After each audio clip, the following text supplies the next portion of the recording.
গল্পের দর্পণ। এই দর্পণে প্রতিফলিত হবে নানা ধরনের হাসি, কান্না, প্রেম, ভয়, রোমাঞ্চ ও মায়াজালে ঘেরা অনেক গল্পগাথা। বন্ধুদের সঙ্গে বাইরে বেড়াতে যাওয়া, তার মানেই হচ্ছে প্রচুর লম্ফঝম্প, অনেক ফুর্তি। কিন্তু সেই ফুর্তি যদি আনে দুর্ঘটনা, শুয়ে পড়তে হয় বিছানায় সারা জীবনের মতো, তখন সেই ফুর্তি, সেই আনন্দ, সেই ভ্রমণ কি আমাদের জীবনে এক দুর্বিষহ অবস্থা নিয়ে আসে না? আসে। কি হয়? আসুন শুনে নেব সুপ্রিয় সুদীপ ব্যানার্জির লেখা গল্প শিরদাঁড়া। গল্পের দর্পণে আপনাদের সবাইকে স্বাগত জানাই এবং শোনাই আজকের গল্প শিরদাঁড়া। আমি প্রবীণ। ছোট থেকে বড় হওয়া পর্যন্ত মা বাবার হাত ধরেই চলেছি। জীবনটা ছিল একটা হাসি খুশির মধ্যে। স্কুলের টিচাররা আমাকে ভীষণ ভালোবাসত, সেখানেও পেয়েছি সকলের কত স্নেহ। কখনো কখনো মনে হয়েছে আমার এই জীবনের সবকিছু চাওয়া পাওয়ার ওপরে, পাওয়া না পাওয়ার ওপরে, জেতা হারার ওপরে নির্ভর করছে সম্মান, যার সাথে সম্পর্কিত আমার বাবা মা। আমি যদি ভালো রেজাল্ট করি তাহলে তাদের অহংকার হবে, স্বাভাবিকভাবে গর্ববোধ করবে তারা। আমি সেই জন্য অক্লান্ত পরিশ্রম করেছি, পাশ করেছি, এক একটা স্কুলের গণ্ডি পেরিয়ে কলেজে ঢুকেছি। তারপর বাইরের জগতের সঙ্গে পরিচয় হলো, নতুন মুখ এলো, নতুন ভালোবাসা, নতুন নতুন বন্ধুত্বের বিভিন্ন রকমের ভাব, বিভিন্ন রকমের আলাপচারিতা। প্রকৃতিগতভাবে ভিন্নতা হয়, এই ভিন্নতার জন্য এক ভালো লাগা ছিল, বলতে পারেন একটা আনন্দ ছিল। হই হই করে কলেজ যেতাম, ফিরতাম একসঙ্গে।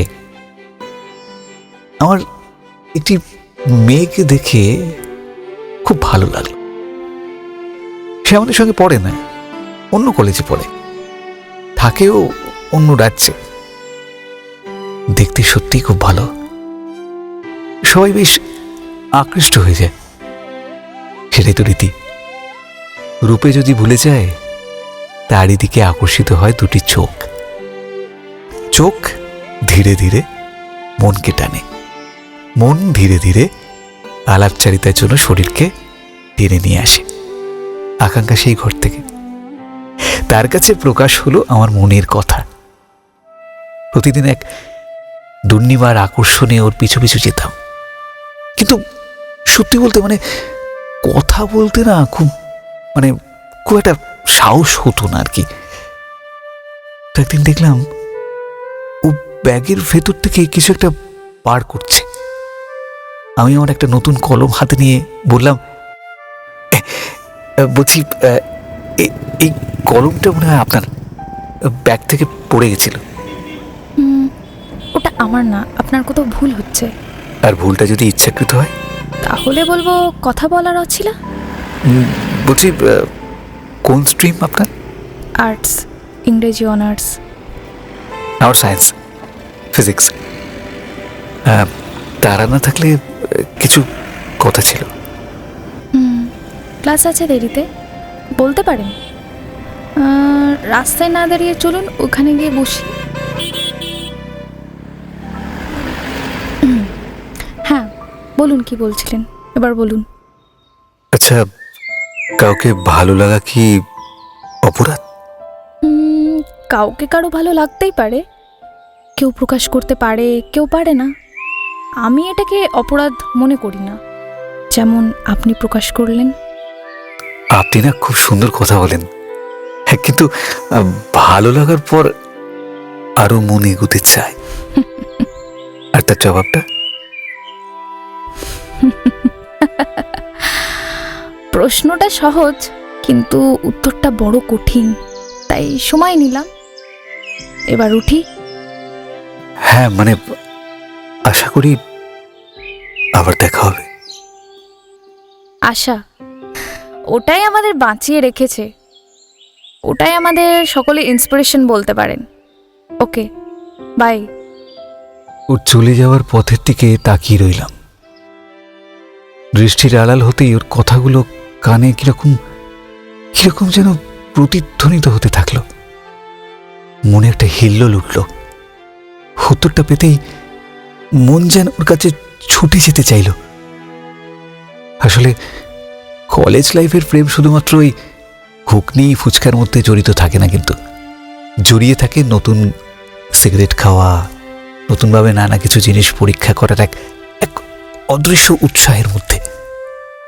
উৎসাহটা মদ হোক, সিগারেট হোক, কফি হাউস হোক, বা ওই বড় লোকের ঘরে গিয়ে উঁকি মারা হোক, সব উঁকি মারার মধ্যে দিয়ে কিন্তু আসে কিছু কিছু অভিজ্ঞতা।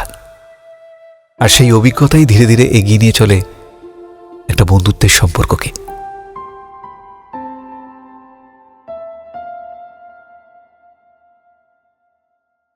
বন্ধুত্বের সঙ্গে মিশতে মিশতে আর ভালোবাসার অভিব্যক্তি জানানোর পরে কেটে গেছে বেশ কিছুদিন। একদিন কলেজ যাচ্ছি, ও পেছন থেকে একটা ভাঁজ করা কাগজ হাতে গুঁজে দিয়ে ভিড়ে মিশে গেল। এক বুক আশা নিয়ে আমি আমি কাগজটা খুললাম। তাতে লেখা ছিল,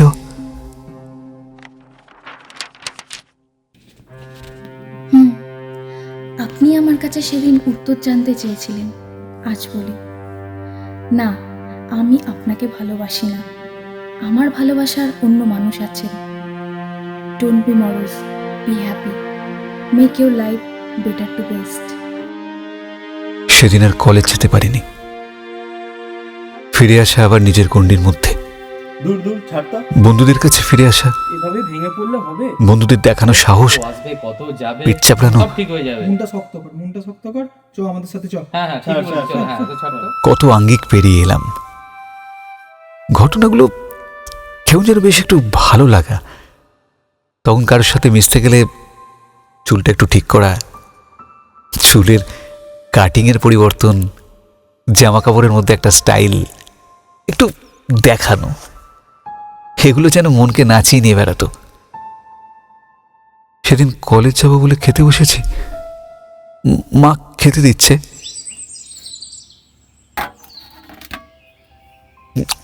মা, এবার আমার কলেজ থেকে পিকনিক করতে পুরুলিয়ায় অযোধ্যা পাহাড় যাব। ফেরার সময় ওই জয়চণ্ডী পাহাড় দেখে ফিরবো। না বাবা না, অত দূর পিকনিক করতে আমি তোকে যেতে দেব না। আরে আমরা মানে সব বন্ধুরাই তো যাচ্ছি। মা মা মা মা তুমি না করো না প্লিজ, লক্ষ্মী লক্ষ্মী মা আমার। কিন্তু তোর বাবার অনুমতি নিয়েছিস? টাকা তো তিনিই দেবেন।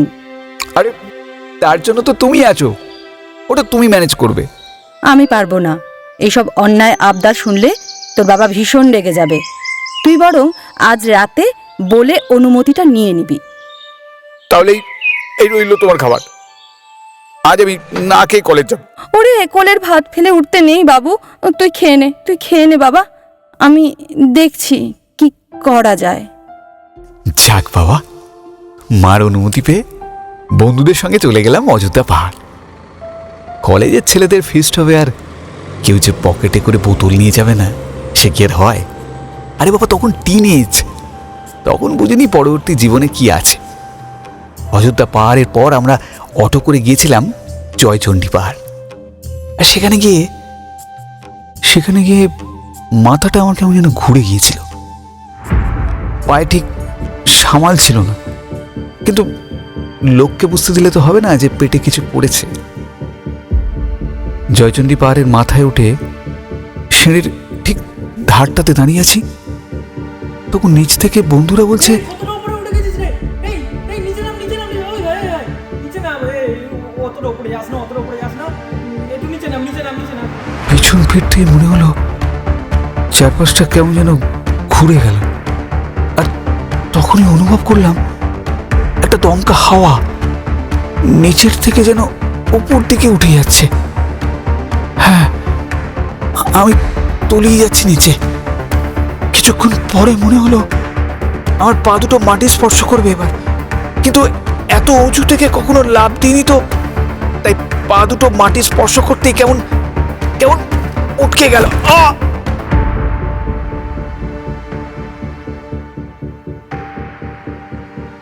অসম্ভব যন্ত্রণা গ্রাস করলো আমাকে।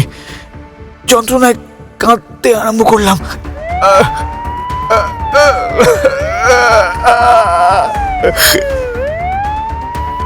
তারপর হসপিটাল, অপারেশন, দুটো পায়ে রড লাগানো হলো, হাড়গুলো অকেজো হয়ে গেছে, ভেঙে গেছে পায়ের গোড়ালিটাও, হাঁটুর তলার হাড়টি 4টি খণ্ডে টুকরো টুকরো হয়ে গেছে, একটাই ভালো আছে। বড় একটা অপারেশন হলো, তারপর প্লাস্টার। এখন আর আমি হাঁটতে পারি না, আমি বোঝা হয়ে গেছি। আমার মা বাবার কত স্বপ্ন ছিল, ছেলে ডাক্তার হবে, ইঞ্জিনিয়ার হবে, কিন্তু কিছু স্বপ্ন পূরণ করতে পারলাম না। 3 বছর ধরে টানা যন্ত্রণা আমাকে এমন কাবু করে দিল যে ভালো করে পড়তে পারিনি। তাই সব দিক থেকে হেরে গেলাম, চান্স হলো না কোথাও। এখন আমি প্রতিবন্ধী। আর প্রতিবন্ধী কার্ড করানোর জন্য পাশের বাড়ির দাদা ফর্ম এনেছিল, কিন্তু আমি তো প্রতিবন্ধী নই, আমি মানসিকভাবে সুস্থ। মা আমাকে মাঝে মধ্যে খাইয়ে দেয়, বাবার চোখে দেখতে পাই হতাশা, তবু তিনি বোঝানোর চেষ্টা করেন। বাবা যখন আমার কাঁধের ওপর চাপ দিয়ে পায়ের তলায় হাত রেখে আমাকে হুইল চেয়ারে বসিয়ে টয়লেট করাতে নিয়ে যায়, তখন মনে হয় আমি নিজের পায়ে কুড়ুল মেরেছি। সাময়িক আবেগ, বন্ধুদের কাছে পৌরসত্ব দেখানো, তা প্রতিপন্ন করা কি খুব প্রয়োজন ছিল? তার ফলেই তো আমার এই দুর্দশা। এখন সেই বন্ধুরাও আমার সাথে দেখা করতে আসে না। সেদিন যারা ওই প্লাস্টিকের গ্লাসে ওই লালচে রাঙা মদ আমার দিকে এগিয়ে দিয়েছিল, তারা একবার ফোন করেও জিজ্ঞাসা করে না আমি কেমন আছি। জানেন, কালকে আমি নিজে পায়ের ওপর ভর দিয়ে হুইল চেয়ারে বসেছি। হুইল চেয়ারটা নিয়ে গেলাম মা বাবার ঘরের কাছে। শুনলাম বাবা বলছেন, এত চিন্তা করো না, তুমি যদি অসুস্থ হয়ে পড়ো তাহলে আমার বাবুর কি হবে? তুমি ছাড়া তার তো কোনো অবলম্বন নেই, আমরাই তো তার অবলম্বন গো। কত কি আশা ছিল। সব আশায় জল ঢেলে দিল। কি পাপ করেছি কে জানে, আমাদের জীবনটা এমন দুর্বিষহ কেন হলো? তবু রক্ষে এই বুড়ো বয়সে এসে আমাদের সন্তানহারা হতে হয়নি। সন্তানহারা হতে হয়নি, কিন্তু এই সন্তানের ভবিষ্যৎ কি হবে ভেবে দেখেছ? 3 বছর হলো পড়াশোনা থেকে ছাড়, 4র্থ বছর পড়েছে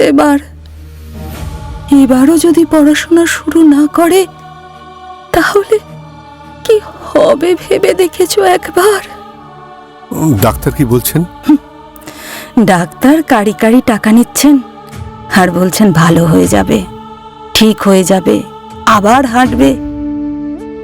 তবে আগের মতো হাঁটবে না, একটা স্টিক নিয়ে হাঁটবে।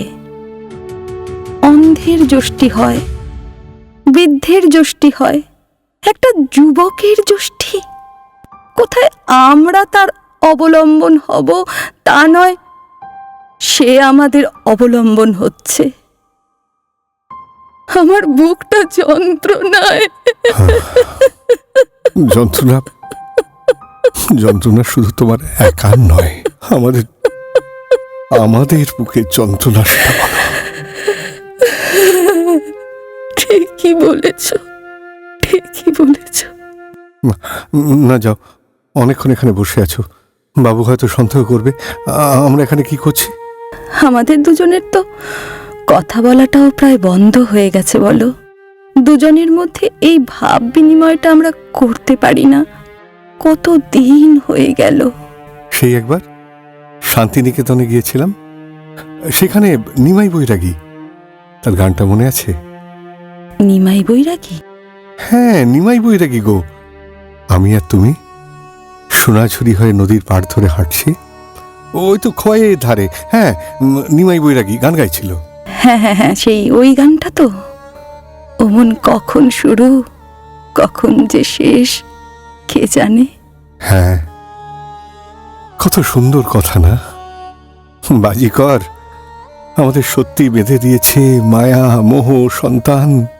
একটা ছোট ঘর, একটা সংসার, একটা সন্তান। সন্তান বড় হবে, চাকরি করবে, একটা টুকটুকে বউ আসবে, নাতিপুতি। তারপর বাজিকরের কোনো স্বপ্নই আমাদের পূর্ণ করলেন না রমা। তুমি বড্ড ভাবছো গো, এত ভেবো না। ছেলের চটি যখন বাবার পায়ে চলে আসে, তখন বাবা ভাবে একটা বন্ধু, একটা সহকর্মী, একটা সহচর পাশে এলো। কিন্তু ভাবতে পারো, আজ যে আমার পাশে কেউ নেই। কারোর পিঠে কেউ এসে হাত বোলায় না, কেউ এসে আমাকে জিজ্ঞেস করে না, বাবা কেমন আছো? আমাকেই বরং জিজ্ঞাসা করতে হয়। রোজ আমার বুকের কষ্টটা চাপা দিয়ে অনুভব করতে হয় যে ঈশ্বর আমাকে কি দিয়েছেন, যার জন্য প্রতিদিন রাতে আমাকে ভুগতে হয়, প্রতিদিন কাঁদতে হয়। রমা, রমা বলো না, বলো বলো, তোমাকে কাঁদতে হয় না? তোমার ইচ্ছা করে না যে আমার আমার আর ভালো লাগে না? ছেলেটা কবে দাঁড়াবে রমা, কবে দাঁড়াবে? দাঁড়াবে তো। ঈশ্বরের উপর ভরসা রাখো। তুমি চুপ করো, চুপ করো তুমি। প্রতিদিন ফুল বেলপাতা দিয়ে যাকে পুজো করছো, সে আমার জীবনটাকে কি করে দিল। ছি ছি ছি ছি ছি, আজ বাবা বলে মা বলে ডাকার মতো তো একজন কেউ আছে। সেদিন যদি কোনো অঘটন ঘটে যেত, ওই দেওয়ালে তার ছবি টাঙানো থাকতো, তাতে মালা দেওয়াটা তোমার কতটা সম্মানের, কতটা আত্মগ্লানির, তোমার মন থেকে মুছে যেত, দিতে মুছে। ছি ছি ছি ছি ছি ছি ছি। না রমা, রমা আমায় ক্ষমা করো, ক্ষমা করো। আমার মাথার ঠিক নেই, আমি কি বলতে কি বলে ফেলেছি। রমা, তুমি তুমি আমায় ক্ষমা করো, ক্ষমা। পর্দাটা একটু ফাঁক করে আমি দেখলাম আমার বাবাকে আমার মা দুহাতে বুকে জড়িয়ে ধরেছে। আস্তে আস্তে আমি পিছিয়ে এলাম। আমি কেমন সন্তান, আমার বাবাকে সান্ত্বনা দিতে পারলাম না, না পারলাম মায়ের চোখের জল মুছিয়ে তার ঠোঁটে এক চিলতে হাসি ফোটাতে। আমি কেমন যেন স্বার্থপর, কেন পারলাম না এই জীবনটাকে নষ্ট করে দিতে? হয়তো হয়তো আমাকে সেটাই পারতে হবে। হ্যাঁ হ্যাঁ, এই বোঝা হয়ে আমি যে আর পারছি না, আমি আর পারছি না। খোকা, খিদে পেয়েছে না? অনেক বেলা হলো, খেয়ে নিবি চল। বাবার সঙ্গে আজ আবার ডাক্তারখানায় যেতে হবে। চল চল, খেয়ে নিবি চল। মা, মা আজ আমি নিজের হাতে খাবো, আমি নিজে মুখ দেবো। আমি পারবো না মা, বলো? আমাকে তো পারতেই হবে না? হ্যাঁ, আমি আমার হেলায় আমার নিজের পা দুটো খুইয়েছি মা। না না না, কেন বলছিস তুই নিজের পা খুইয়েছিস? জানি না, জানি না মা, আমি জানি না, কিচ্ছু জানি না। আমি আর নিজের পায়ে দাঁড়াতে পারবো কিনা। নিজের উপর বিশ্বাস রাখ বাবা। তিনি যদি মনে করেন, তাহলে কথায় আছে পঙ্গু গিরি লঙ্ঘন করতে পারে। এই তো সেদিন এক পঙ্গু ইংলিশ চ্যানেল পার হয়ে এলো সাঁতার কেটে। সেদিন তোর বাবা কার যেন নাম করলো, তারও পা নেই, সেও এভারেস্ট জয় করেছে। আসল দরকার কি জানিস? মনের উদ্যম। তুই হারিয়ে ফেলছিস কেন নিজেকে? আমি জানি আমার বাবু সে অবশ্যই উঠবে, উঠে দাঁড়াবে। শিরদাঁড়া তো সোজা আছে। শিরদাঁড়াটা সোজা থাকলে মনের বল অনুযায়ী আপনা আপনি ওপরে ওঠা যাবে। মনে বিশ্বাস রাখ বাবু, আমরা সবাই বিশ্বাস করি তুই ভালো হয়ে যাবি, তুই আবার হাঁটবি। আজকে ডাক্তারবাবু তোকে হাঁটাবেন বলেছেন।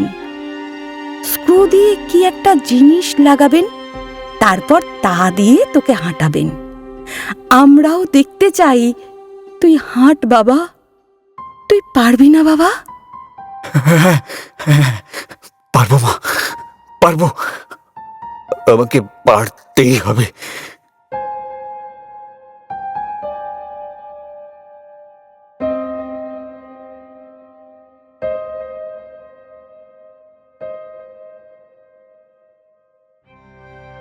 সেদিন মা বাবা আমাকে নিয়ে গেল ডাক্তারের কাছে।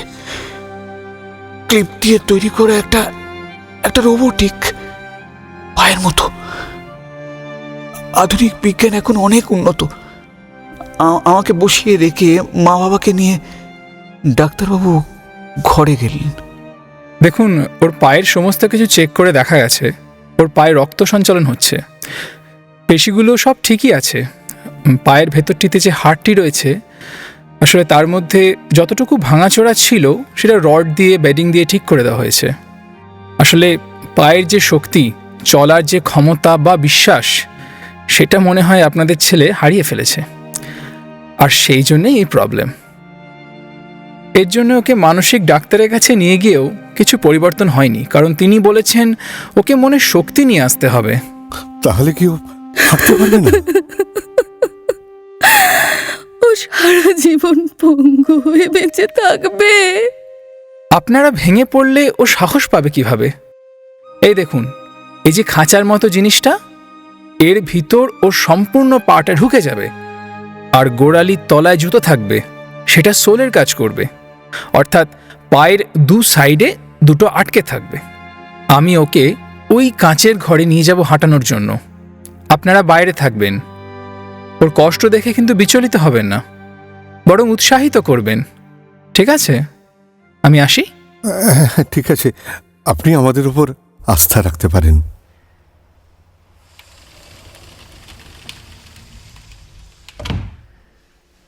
এই যে প্রবীণবাবু, তোমার পা দুটো একটা একটা করেই খাঁচার মধ্যে ঢুকিয়ে দাও। লাগছে। দেখি দেখি দেখি, আস্তে আস্তে। এই তো ঢুকে গেছে। নাও, এবার তুমি আস্তে আস্তে হাঁটো। ওই দেখো, কাঁচের ওপারে তোমার মা বাবা দাঁড়িয়ে আছে, এক বুক আশা নিয়ে। ওনাদের তুমি আশাহত করতে পারো না। ওনাদের এত দিনের লড়াইকে তোমাকে সার্থক করে তুলতেই হবে। কেমন? ওরে বাবু, তুই ওঠ বাবা। বাবু, আমার যে তুই দাঁড়া, যন্ত্রণা হচ্ছে, দাঁড়া বাবা, দাঁড়া। আমি আর পারছি না, কিন্তু আমাকে উঠে দাঁড়াতেই হবে। আমি আমি আমার আমি হাতের ওপর পর দিয়ে উঠে দাঁড়াবো। ওরে বাবু, বাবু তুই ওঠ। কষ্ট বাবু, হচ্ছে। বাবু তুই দাঁড়া। এই তো আমি দাঁড়াতে পারছি। উঠে দাঁড়া বাবু, হ্যাঁ, উঠে দাঁড়া, উঠে দাঁড়া। উঠে দাঁড়া বাবু, উঠে দাঁড়া। এই তো আমি দাঁড়িয়েছি। মা বাবা, দেখো, আমি দাঁড়িয়েছি। এই তো, এবার পা ফেলো। এই তো, ভেরি গুড। এবার একটু সামনের দিকে এগোনোর চেষ্টা করো। হ্যাঁ, ভেরি নাইস। এই তো, ট্রাই করো। বাবু, বাবু তুই চল। বাবু, কি আমি পাটা তুলতে পারছি না কেন? বাবু তুই চল, বাবু চল। তুলতে গেলেই মনে হচ্ছে গোটা পাটা যেন থাম। এই পাড়ের থামটা তুলে আমি কিছুতেই সামনের দিকে এগোতে পারছি না কেন? আমার খুব কষ্ট হচ্ছে। ডাক্তারবাবু, ডাক্তারবাবু, আমাকে একটু প্রসেসটা বলে দিন না, যাতে আমি পাটা ঠেলে একটা পদক্ষেপ ফেলতে পারি।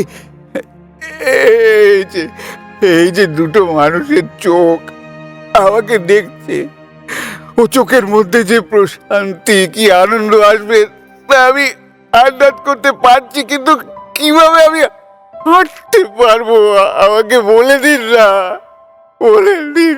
বাবু, বাবু, বাবু, পাটা সামনের দিকে টান, সামনের দিকে।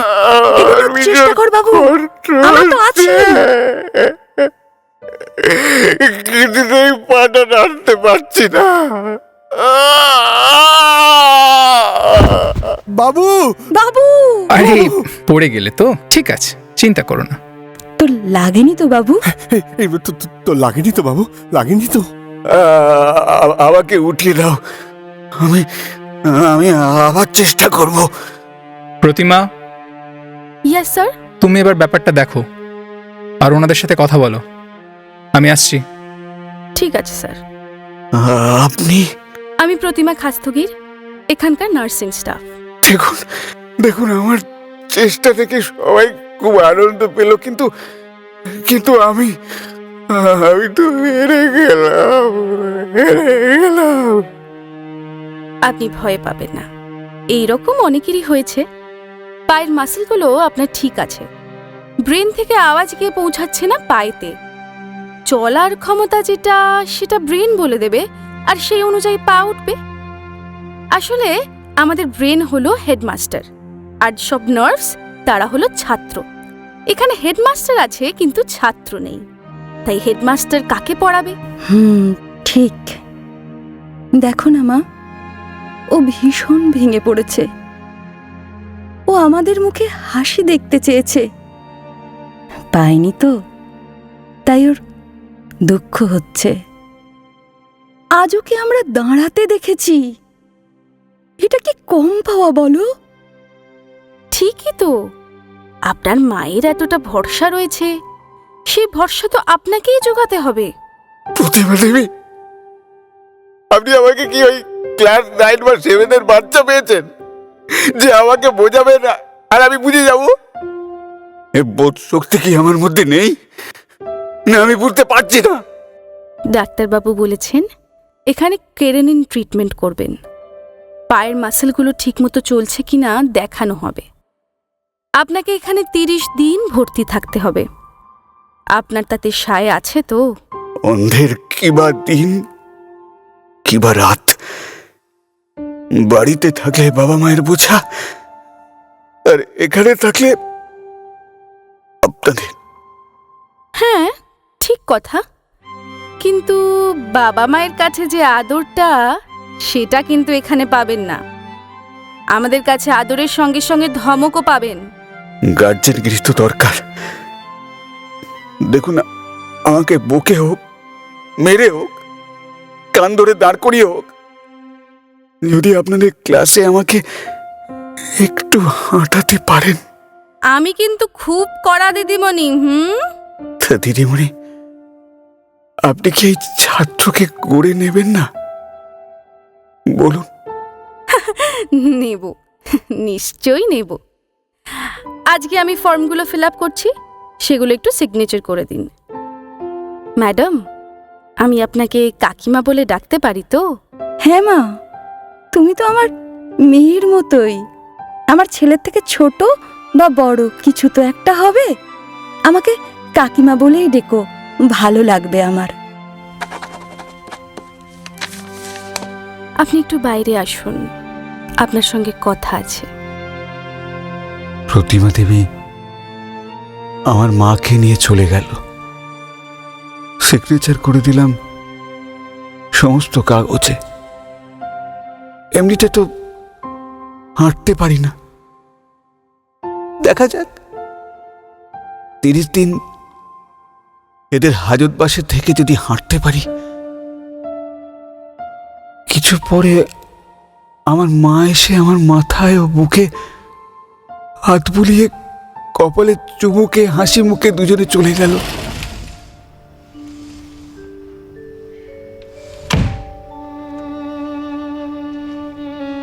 আজ হসপিটালের কেবিনে একা, দূরে একটা মৃদু আলো জ্বলছে। মনের ভেতরে আমার কত স্মৃতি এলোমেলো। কিছুক্ষণ পরে দেখি প্রতিমা দেবী এলো, কেবিনের লাইটটা জ্বালিয়ে দিল। ফিজিওথেরাপিস্ট এসে পায়ের ম্যাসাজ করে দিল।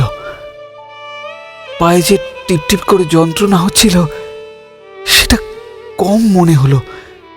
পড়ে গিয়ে হাতের কনুইটাতে কালশিটা পড়ে গিয়েছিল। প্রতিমা দেবী এসে আমার কনুইয়ে থম্বফম দিয়ে গেল। বলছি, ওই জানলার পর্দাটা একটু সরিয়ে দিন না। পর্দাটা সরাতে এখান থেকে ফ্লাইওভারের গাড়ি যাতায়াত খুব সুন্দরভাবে দেখা যায়। কালো অন্ধকারের মধ্যে নীল লাল লাইট জ্বলছে, সবাই চলাচল করছে। শুধু আমি দৃশ্যপটের মতো বসে দেখছি। যদি জীবনটা শুরু হতো আবার প্রথম থেকে, অনেক ছবি আমি বদলে নিতাম নতুন করে কে।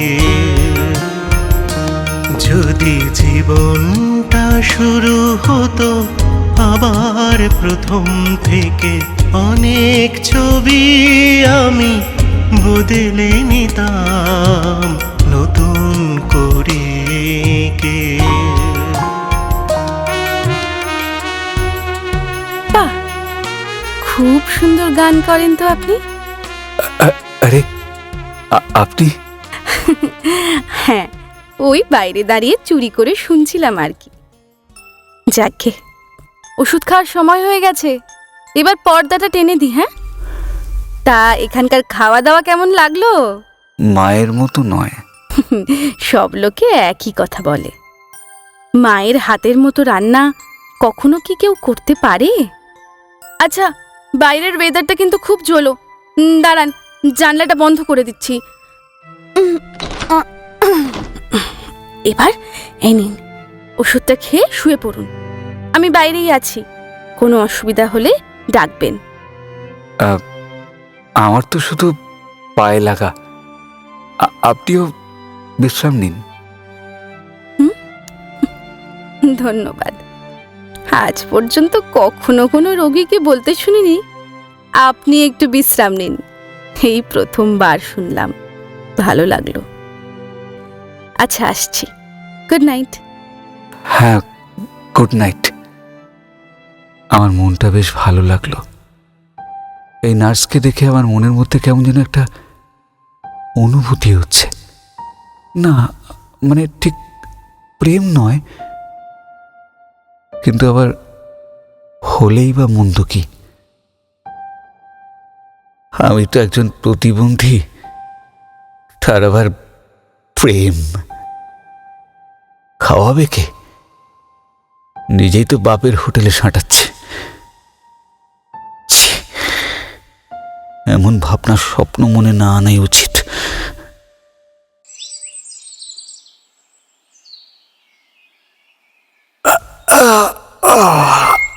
ধীরে ধীরে সকালের আলো ফুটল, চারপাশ উদ্ভাসিত। একটা হুইল চেয়ারে বসে আছি আমি।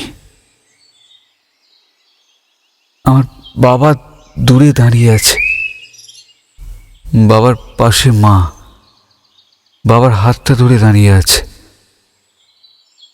আস্তে আস্তে হুইল চেয়ারটা ছেড়ে আমি দাঁড়ালাম। আমি আমি হাঁটতে পারছি। বাবা, বাবা, আমি হাঁটতে পারছি। মা, মা, মা, দেখো, আমি হাঁটছি।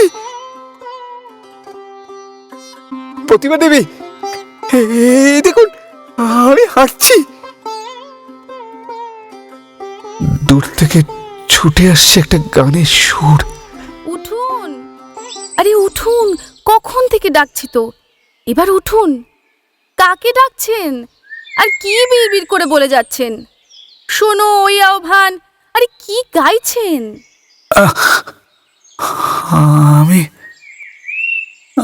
আমি হ্যাঁ, আপনি খুব ঘুমিয়েছেন কাল। বাপ রে বাপ, কি জোরে নাক ডাকেন! ও তাই? কি ব্যাপার, হাসছেন? না মানে একটা স্বপ্ন ভেঙে গেল জানেন, তাই হাসছি হাসছি নিজের ভাগ্যের জন্য। আমার মনে হয় কোনো জিনিসই আর পাবো না। শুনেছি ভোরের স্বপ্ন সত্যি হয়, নিশ্চয়ই পাবেন। যা দেখেছেন খবরদার কাউকে বলবেন না, কারণ স্বপ্নটা বলে দিলে কিন্তু আর ফলে না। চলুন এবার মুখ হাত ধুয়ে দিই। না না, আমি নিচ্ছি। এই নিন তাহলে মাউথ ওয়াশ, তারপর মুখটা ধুয়ে নিন। খাওয়ার পরে একটা ওষুধ আছে কিন্তু, আপনি তাড়াতাড়ি করুন, আমি আসছি। আজকে আবার দাঁড়ানোর পালা। ডাক্তারের কাছে গিয়ে ওই যন্ত্রটা পরে আজকে দাঁড় করিয়ে দিলেন। আমার পিছনে একজন, যিনি নিজের পা দিয়ে আমার পাটা পেছন থেকে ঠেলে ঠেলে এগিয়ে দিচ্ছেন, আমার গোড়ালিটা ঠেলে দিচ্ছেন আর বলছেন চাপ দিয়ে এগোন। আমি পারছি, আমি একটু একটু এগোতে পারছি। এইভাবেই চলল। কেটে গেল 24 দিন, আজ 25 দিন। আজ আমাকে লাঠির সাহায্যে হাঁটাবেন। আমি এখন হাঁটতে পারি জানেন। আমার মা বাবার সাথে আমাকে দেখা করতে দেওয়া হয় না। বাড়িতে থাকাকালীন অবস্থায় পড়াশোনা করতে করতে গ্র্যাজুয়েশনই কমপ্লিট করে ফেলেছিলাম। একটু একটু কম্পিউটার জানতাম তো। সরকার থেকে আমাকে একটা হ্যান্ডিক্যাপড সার্টিফিকেট দেওয়া হয়েছিল, সেটা বাবা ছিঁড়ে ফেলে দিয়েছেন। আমার বাবার বিশ্বাস আমি প্রতিবন্ধী নই, আমি পারবো। ওয়াকার দিয়ে হাঁটতে হাঁটতে আমি অনেকটাই এখন হাঁটতে পারি। একটু চাপ লাগে। আমার পাশে ছায়ার মতো থাকে প্রতিমা দেবী। 1 মাসের মধ্যে তার সঙ্গে কেমন সখ্যতা হয়ে গেছে। আমার যেন ওনাকে খুব আপন মনে হয়। ওকে বলতে ইচ্ছে করে যে আমি আপনার ভালোবাসায় পড়েছি। হ্যাঁ, সত্যি আমরা কেমন কারোর কাছ থেকে একটু সহানুভূতি, একটু ভালোবাসা, একটু ভালো লাগা পেলেই একেবারে বুকে জড়িয়ে ধরতে চাই। সব সম্পর্কের থেকে একটাই সম্পর্ক হয়ে যায় যেন প্রেম। মস্তিষ্কটা কেমন ভাবায়। না না, যদি সে রিফিউজ করে দেয়, তার সম্পর্কে তো আমি কিছুই জানি না। আচ্ছা, জিজ্ঞাসা করলে কেমন হয়? খাবার যখন দিতে এলো তখন আমি বললাম,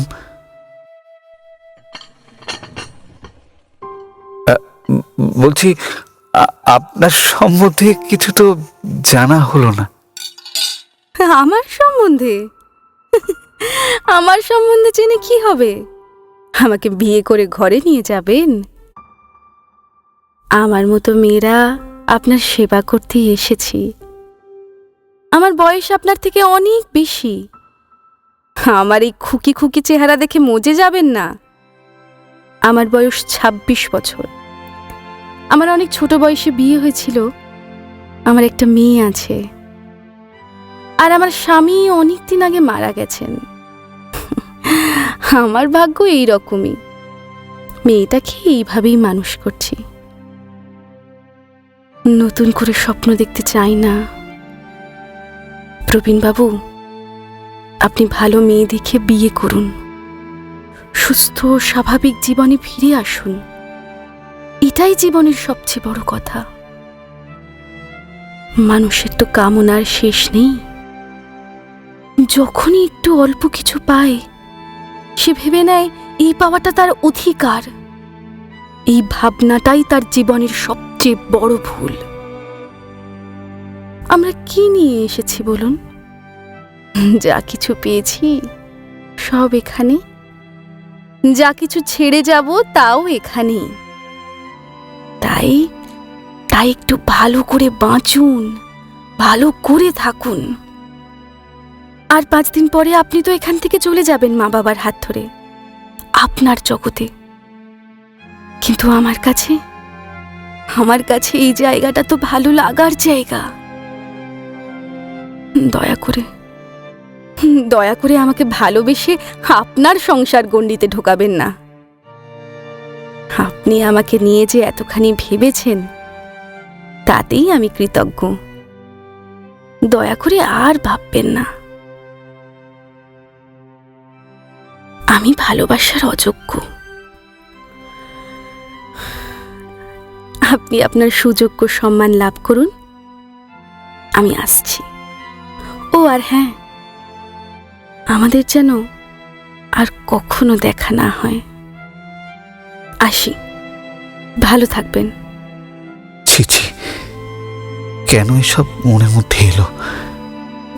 এইসব কথা না বললেই পারতাম। ও তো সব মনের কথা পড়ে ফেললো। তার মানে আগেও ওর জীবনে এই ঘটনা ঘটেছে।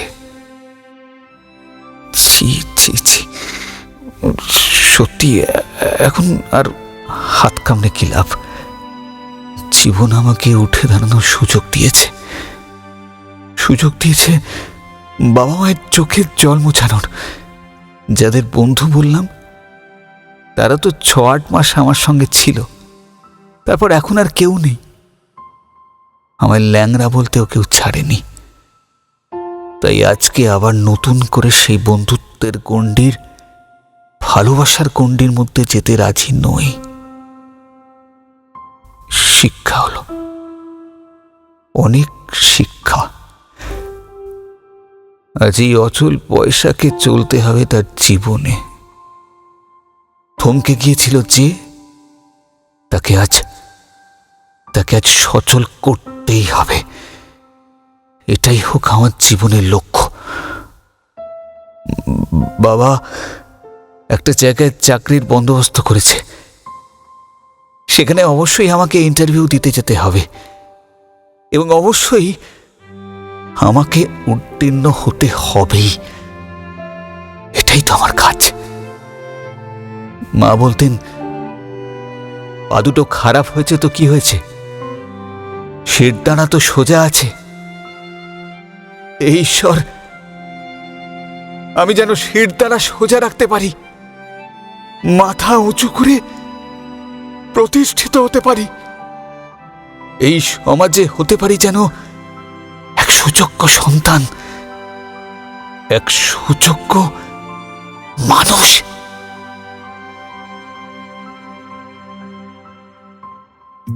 আজকের মতো গল্পের দর্পণের সময় শেষ। আগামী পর্বে নতুন গল্প নিয়ে হাজির হব আপনাদের সামনে শনিবার রাত 10টায়। ততক্ষণের জন্য একটু বিরতি। নানা স্বাদের নতুন নতুন গল্প শুনতে চাইলে আমাদের চ্যানেলকে সাবস্ক্রাইব করুন। সবার আগে নোটিফিকেশন পাওয়ার জন্য বেল আইকন ক্লিক করুন। বন্ধুদের সাথে শেয়ার করুন আর অবশ্যই লাইক আর কমেন্টস দিতে কিন্তু ভুলবেন না।